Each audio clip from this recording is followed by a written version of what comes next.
وَلَوْ تَرَىٰ إِذْ وُقِفُوا عَلَى النَّارِ، کاش تم وہ وقت دیکھ لو جب ہم انہیں جہنم کی آگ پر پیش کریں گے.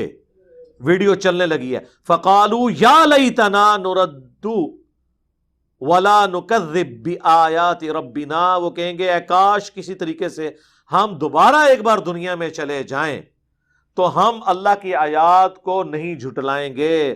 رَبِّنَا وَنَكُونَ مِنَ الْمُؤْمِنِينَ، اے رب ہمارے ہم تیری نشانیوں کو نہیں جھٹلائیں گے، ہمیں یقین آ گیا ہم ایمان والوں میں شامل ہوتے ہیں، ایک چانس اور دے دے.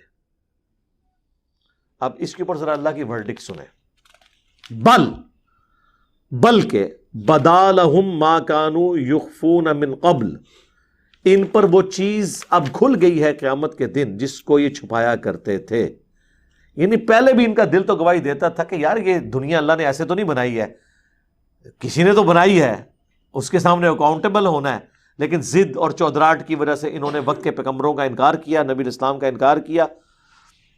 تو جس چیز کو دنیا میں یعنی دل میں آئی ہوئی اس بات کو بھی چھپایا کرتے تھے، سچائی کو قبول نہیں کرتے تھے. اب اگلی آیت جو ہے نا جی، یہ انتہائی لمحہ فکری ہے.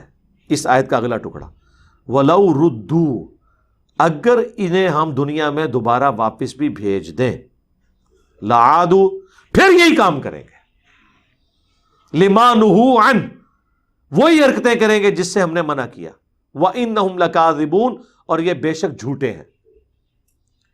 اب مجھے بتائیں یہ کیسے ممکن ہوگا اتنا بڑا عذاب دیکھنے کے بعد اگر کوئی دنیا میں آ جائے اور دوبارہ وہی کام کرے؟ عقل تو اسے تسلیم نہیں کرتی. ایک بار پھینٹی لگ جائے نا، انسان کے 14 طبق روشن ہو جاتے ہیں آخرت کا عذاب دیکھ کے. لیکن یہ قرآن تو جھوٹا نہیں ہے. قرآن اگر یہ دعویٰ کر رہا ہے نا کہ یہ لوگ جو دنیا میں شرک کرنے والے ہیں قیامت والے دن اپنے شرک سے بھی بیزاری کریں گے، پھر کہیں گے افسوس یا اللہ تو ایک بار ہمیں دنیا میں بھیج دیں، ہم تیرے پیغمبروں پر ایمان بھی لائیں گے، ان کی اطاعت بھی اختیار کریں گے. اور اللہ طرف ہمارے اگر ہم ان کی بات مان کے انہیں بھیج بھی دیں نا، اینڈ رزلٹ یہی ہونا ہے کہ انہوں نے یہی کچھ کرنا ہے. ویسے ہی بڑی حیران کن بات ہے. میں نے اس کے اوپر بڑا تفکر کیا. میری زندگی میں خیر کچھ واقعات بھی ایسے ہیں، آپ لوگوں کی زندگی میں بھی ہوگا.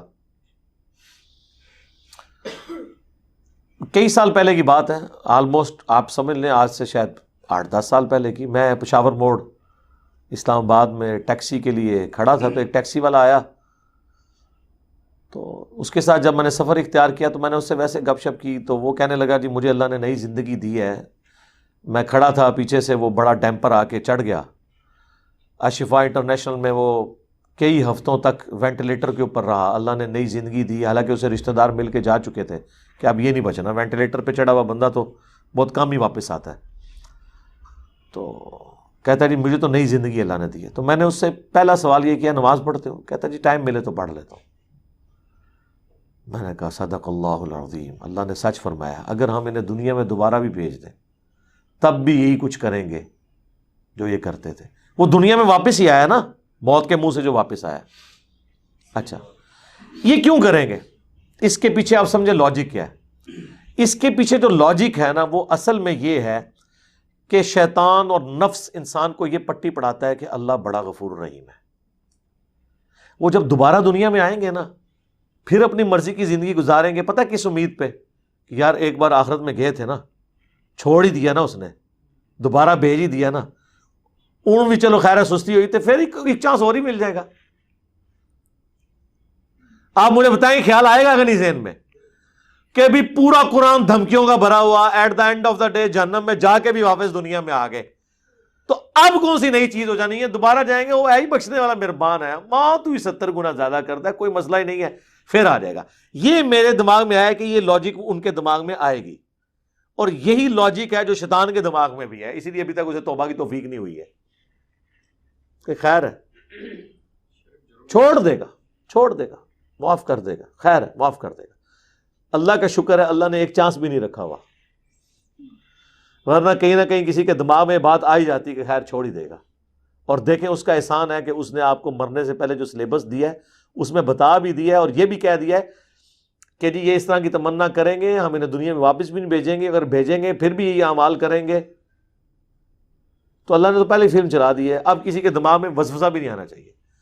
لوگ کہتے ہیں جوا، سب سے بڑا جوا یہ زندگی ہے جی، پتہ نہیں کس وقت ختم ہو جائے، اور دوسرا چانس بھی کوئی نہیں۔ کوئی شخص یہ بھی نہیں کہہ سکتا جی سر میری 35 سال میں ڈیتھ ہوئی ہے، میں نے 38ویں سال میں میں نے پلان کیا تھا کہ میں نے 40 سال کی عمر میں جا کے نا اللہ کے راستے میں آنا، یا اللہ 5 سال ہی رہ گئے سن منو دے دینا، وہ ہمیں لگ رہا ہوتا ہے۔